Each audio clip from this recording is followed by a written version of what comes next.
Operating system को, तो operating system goals में एक्चुअली पहले हम थोड़ा हिस्ट्री ब्रीफली डिस्कस कर लेते हैं ऑपरेटिंग सिस्टम की। तो ऑपरेटिंग सिस्टम जो ओरिजिनेट हुआ, जो इसका पर्पस था, बेसिकली जो ओरिजिन थी, this is because of the और related to the relative cost of the hardware and people.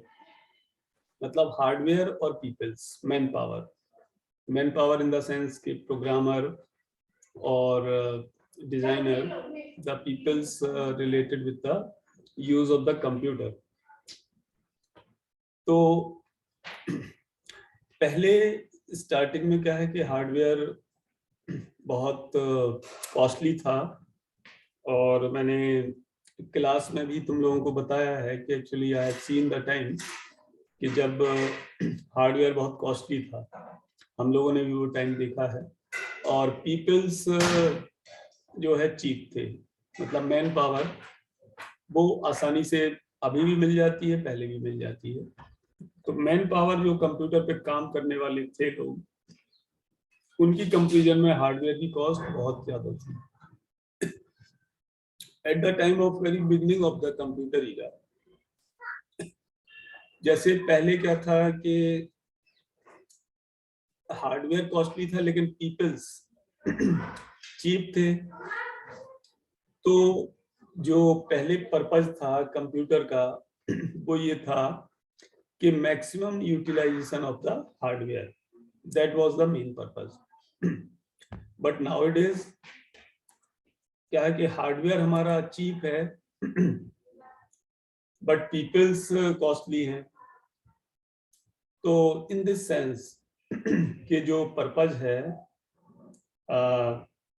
जो गोल है, वो ये है कि कंप्यूटर सिस्टम को लोगों के लिए इजी और कन्वीनियंट कैसे बनाया जाए।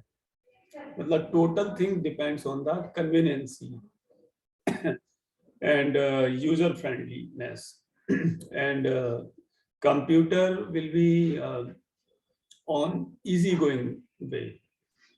तो जबकि पहले जब हार्डवेयर कॉस्ट ज्यादा थी तो हार्डवेयर का मैक्सिमम यूटिलाइजेशन, मतलब उस लिमिटेड हार्डवेयर का मैक्सिमम यूटिलाइजेशन के लिए गोल था डिजाइनर का। अब ओएस के अंदर क्या है, मॉड्यूल्स होते हैं या पार्ट्स होते हैं, या हम ये कह सकते हैं कि डिफरेंट जो उसके कंपोनेंट्स हैं ऑपरेटिंग सिस्टम के, जैसे कि बाकी सिस्टम सॉफ्टवेयर के होते हैं। तो इन मॉड्यूल्स का पर्पस क्या होता है कि ये मॉड्यूल्स इन कॉन्फ्लिक्ट्स को रिजॉल्व करते हैं और परफॉर्मेंस को ऑप्टिमाइज करते हैं।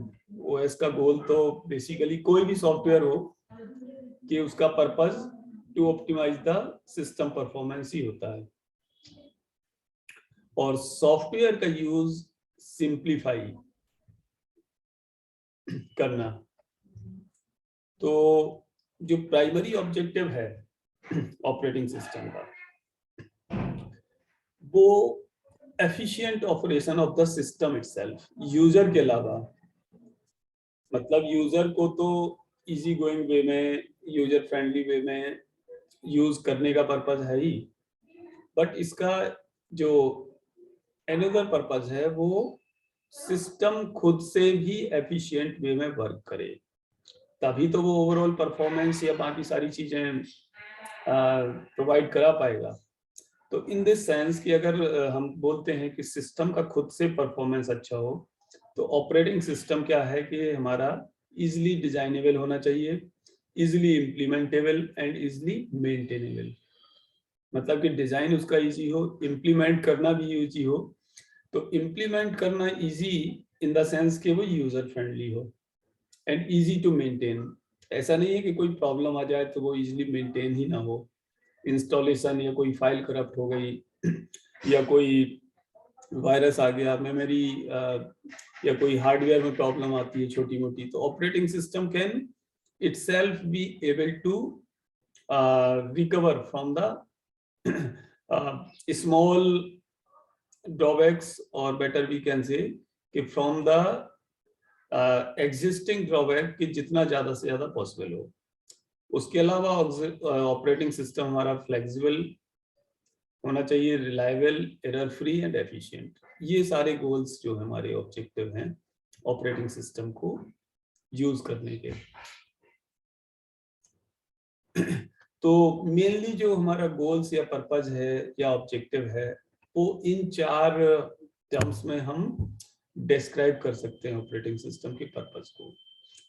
तो पहले तो हम ऑपरेटिंग सिस्टम का पर्पज देख लेते हैं, उसके बाद ऑपरेटिंग सिस्टम के क्या टास्क हैं, क्या फंक्शन है, क्या पार्ट्स हैं, कंपोनेंट्स हैं, वो हम बाद वाले सब्सिक्वेंट लेक्चर्स में देखेंगे।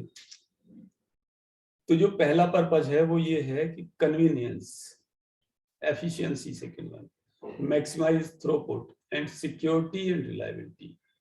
ठीक है, तो हम कन्वीनियंस की तरफ चलते हैं।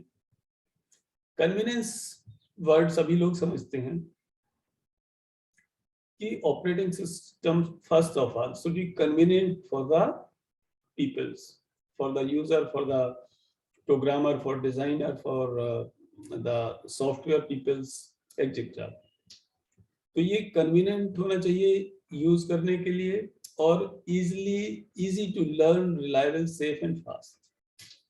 इजी टू लर्न मतलब कि उसमें कोई ज्यादा चीज सीखने के लिए कोई एफर्ट बहुत ना करना पड़े। रिलायबिलिटी तो फैक्टर होता ही है, सेफ्टी एंड रिलायबिलिटी। और fast processing, always be Dzire the fast processing. तो जो इसके फंक्शंस हैं ऑपरेटिंग सिस्टम के, वो क्या है कि प्रोग्रामर के लिए इस तरह होने चाहिए कि वो प्रोग्रामिंग टास्क को इजियर परफॉर्म कर सके, इजीली वे में। तभी तो वो बाकी सॉफ्टवेयर डेवलप कर पाएगा ऑपरेटिंग सिस्टम के एक ऑपरेशन के लिए। तो इसी में आगे इन पॉइंट्स को पढ़ लो, जैसे कन्वीनियंस के बारे में मैंने बताया है।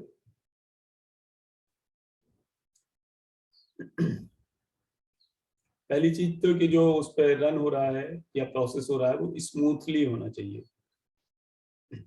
और सिस्टम हमारा यूजर या प्रोग्रामर के लिए ऑन डिमांड अवेलेबल होना चाहिए। सिस्टम मींस के ओवरऑल सिस्टम, आइदर हार्डवेयर और सॉफ्टवेयर।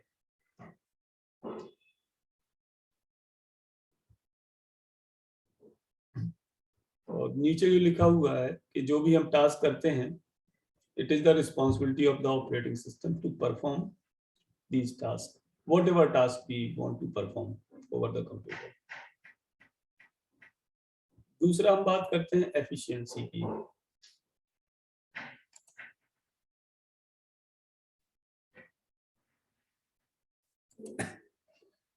तो एफिशिएंसी भी सब लोग समझते हो आई थिंक कि ऑपरेटिंग सिस्टम का गोल जो है दूसरा वो ये है कि ऑपरेटिंग सिस्टम एफिशिएंट होना चाहिए, हार्डवेयर को एफिशिएंट वे में यूज कर सके ये, क्योंकि ऑपरेटिंग सिस्टम को हार्डवेयर से ही इंटरेक्ट करना, और हार्डवेयर को अगर एफिशिएंट वे में कॉपरेट नहीं कर पाएगा ऑपरेटिंग सिस्टम तो ऑब्वियसली कि एफिशिएंसी नहीं मिलेगी, सिस्टम विल बिकम स्लो। तो ये जो गोल है बेसिकली लार्ज सिस्टम्स के लिए, मल्टी यूजर सिस्टम्स के लिए, जहां बहुत सारे यूजर वर्क करते हैं, जैसे यूनिक्स वगैरह, Unix platform. Sharing the computer resources, आगे हम पढ़ेंगे इसमें कि रिसोर्स शेयरिंग। तो अगर हमारे बहुत सारे यूजर्स एफिशिएंटली एक साथ वर्क करना चाह रहे हैं कंप्यूटर पर, जैसे लार्ज सिस्टम में होता है या नेटवर्क सिस्टम में होता है, तो उसमें क्या है कि डिफरेंट रिसोर्सेस आर लिमिटेड। जैसे डेटाबेस है तो डेटाबेस तो एक ही जगह पड़ा होगा, but that database will be used by many programmers और यूजर्स और the designer from the central place. हो सकता है प्रिंटर एक ही हो, नेटवर्क प्रिंटर, और हर एक आदमी नेटवर्क पर उसी प्रिंटर में अपना प्रिंट आउट प्रिंट कर रहा हो। तो दैट मीन्स रिसोर्स कोई भी हो वो एफिशिएंटली शेयर्ड होना चाहिए।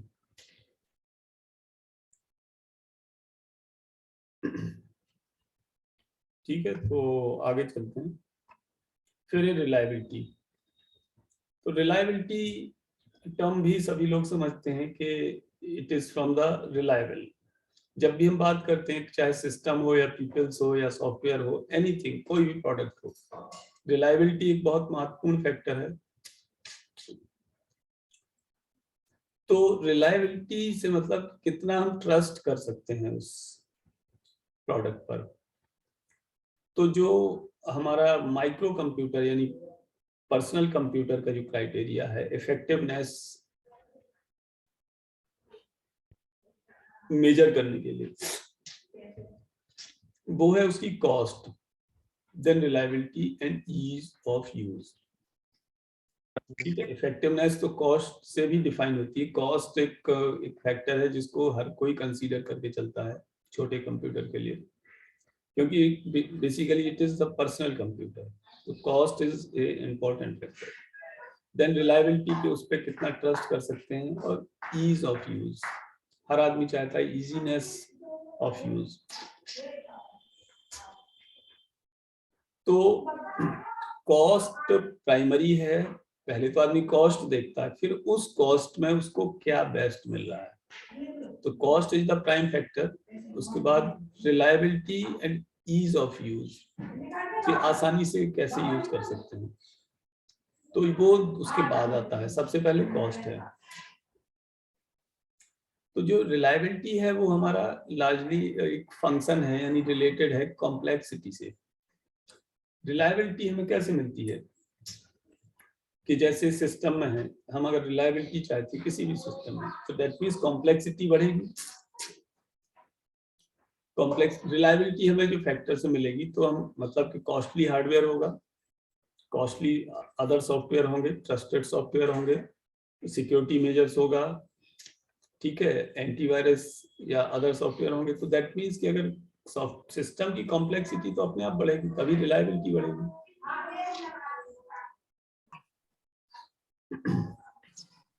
कन्वीनियंस है और एफिशिएंसी है, वो हमारे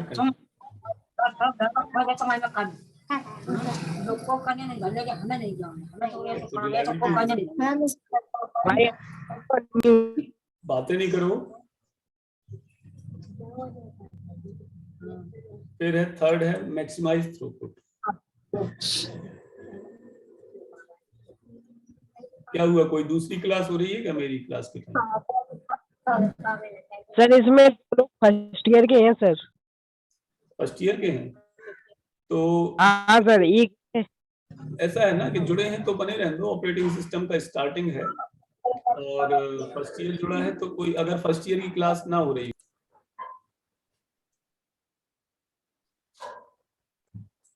तो थर्ड क्राइटेरिया है मैक्सिमाइज थ्रूपुट।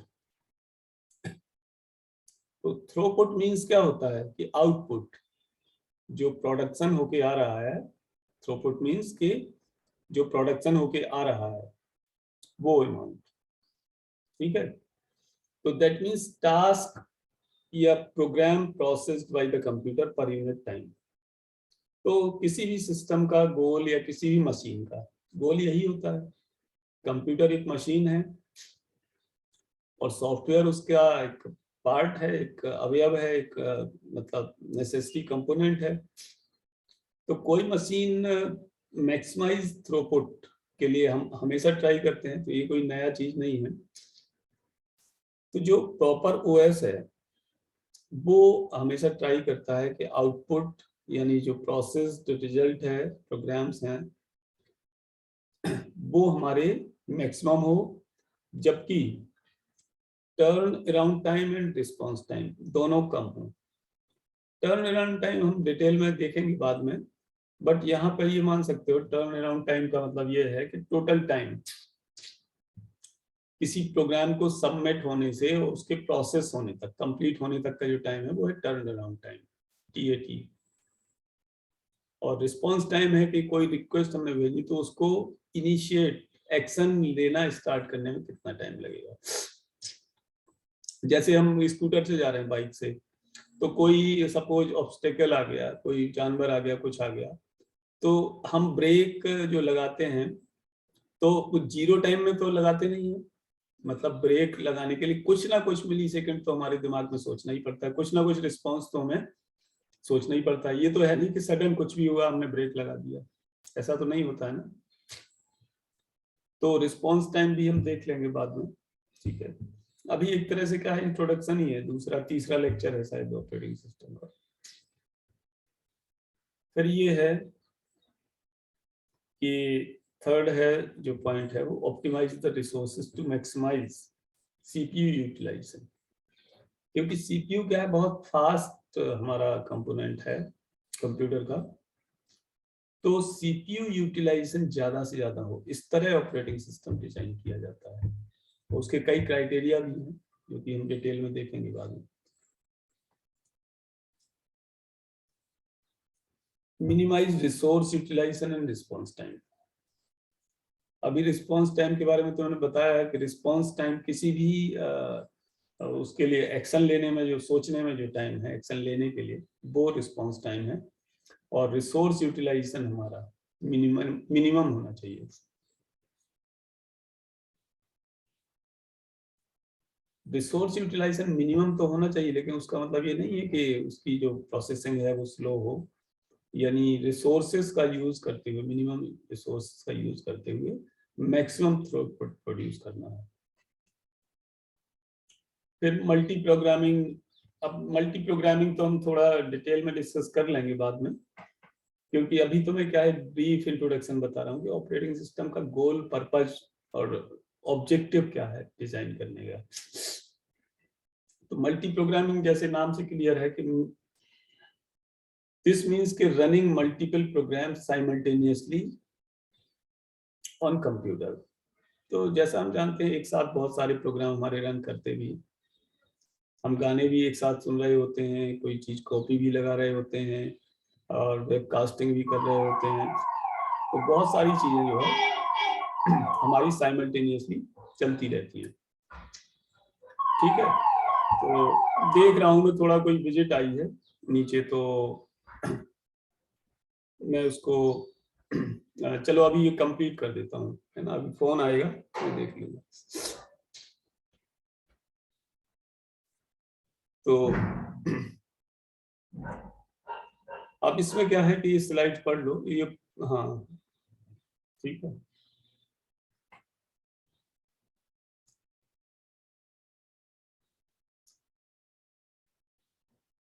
इसमें लिखा है कि to prevent any single user from monopolising the processor. To prevent any single user from monopolising the processor meaning क्या है कि अगर बहुत सारे यूजर्स हैं, बहुत सारे यूजर्स हैं, तो मोनोपोली का मतलब ये होता है कि एक यूजर प्रोसेसर को पूरा ऑक्यूपाई ना कर ले, उसी को वही यूजर ना यूज कर पाए। और कई सॉफ्टवेयर ऐसे होते हैं, या कुछ कोई भी किसी भी तरह का सॉफ्टवेयर डिजाइन कर सकता है कि ज्यादा से ज्यादा सीपीयू टाइम उस यूजर को मिल जाए।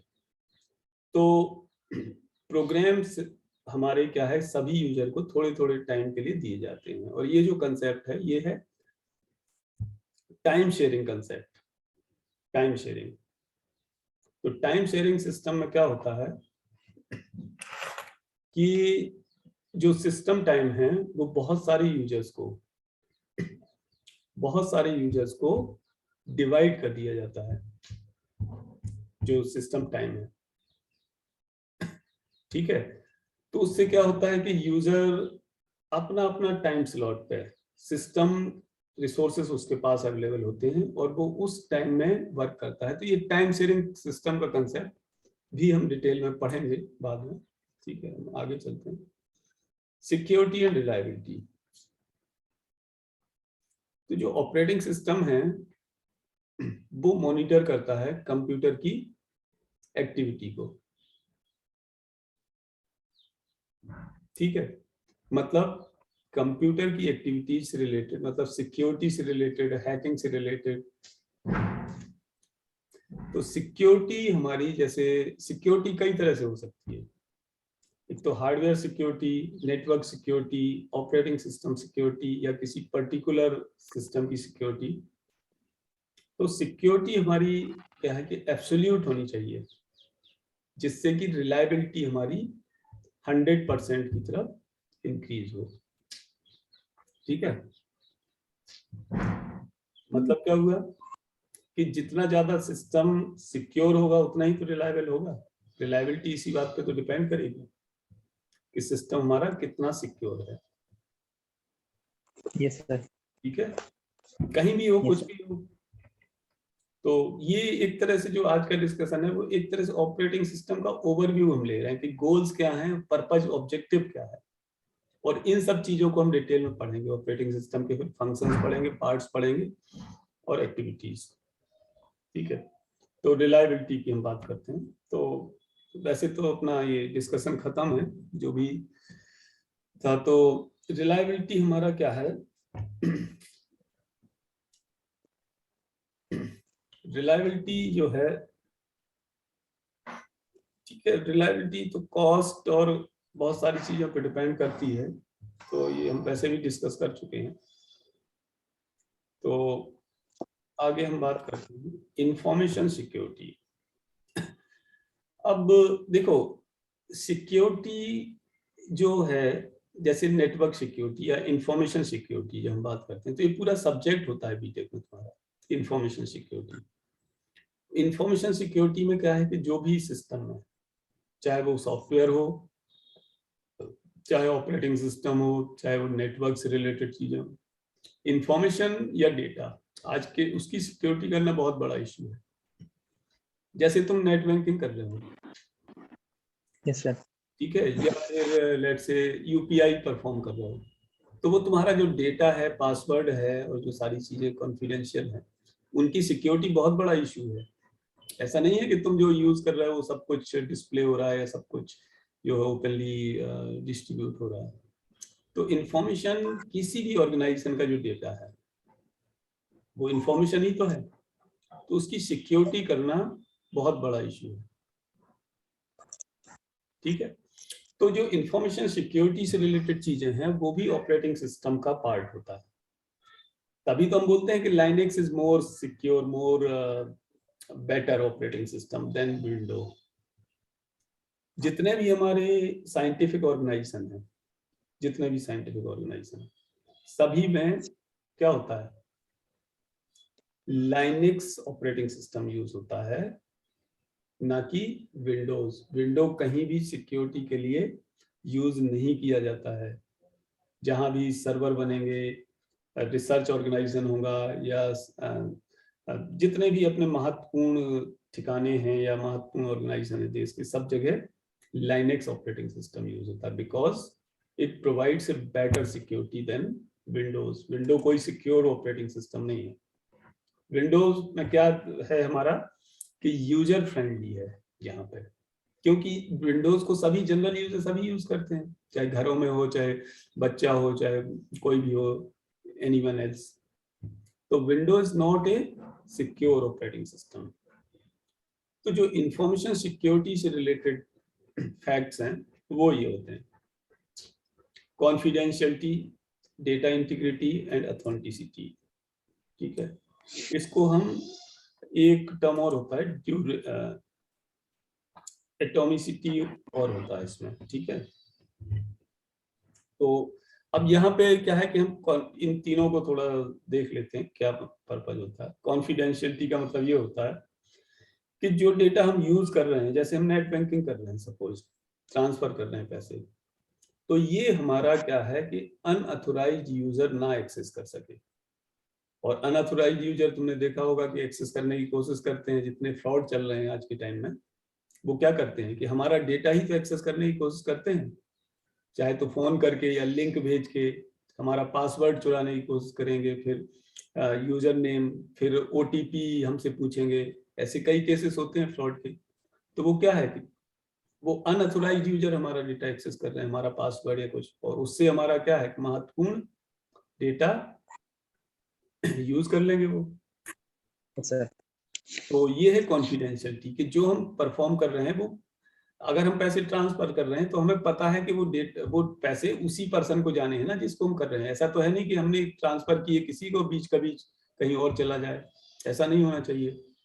तो दिस इज द कॉन्फिडेंशियलिटी। फिर दूसरा है डेटा इंटीग्रिटी। डेटा इंटीग्रिटी, तो डेटा इंटीग्रिटी में क्या है? Protection of data from unauthorised modification. मतलब कि डेटा जो है हमारा वो अनऑथोराइज्ड आदमी कोई उसको मॉडिफाई ना कर पाए। Yes. जो भी है, ऐसा नहीं कि हमने कोई डेटा यहाँ अपना करके रखा है, बैंकिंग में है या कोई भी इंफॉर्मेशन है, दूसरा आदमी आके उसको चेंज कर दे, ऐसा नहीं होना चाहिए। वो डेटा इंटीग्रिटी है। फिर है ऑथेंटिसिटी। ऑथेंटिसिटी मींस के वेरिफिकेशंस रिलेटेड है कि identity of the users and validity of message और डेटा।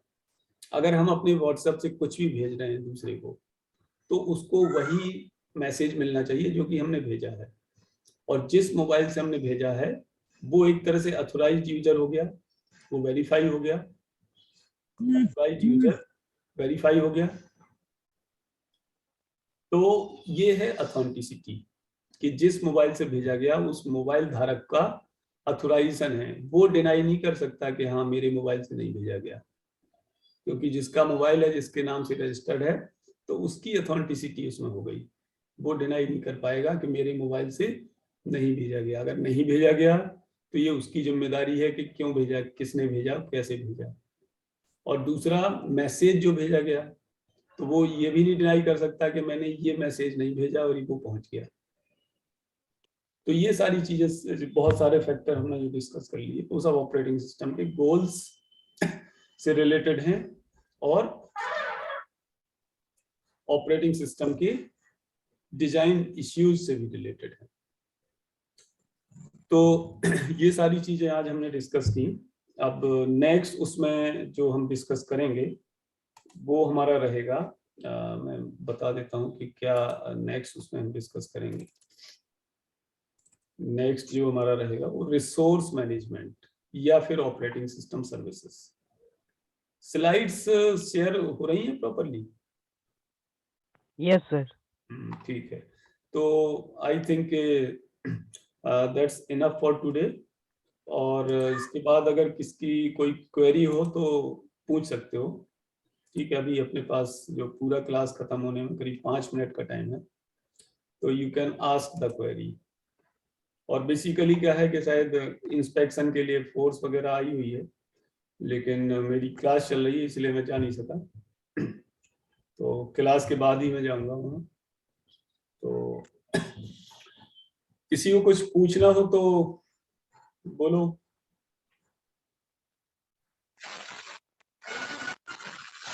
पूछ सकते हो, कोई दिक्कत नहीं। और नहीं पूछोगे तो ठीक है, मैं क्लास क्लोज करना ही है मुझे।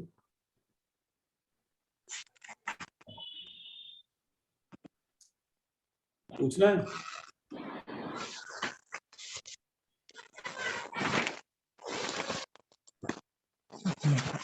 नहीं पूछना तो ठीक है, मैं इसको क्लोज कर रहा हूँ।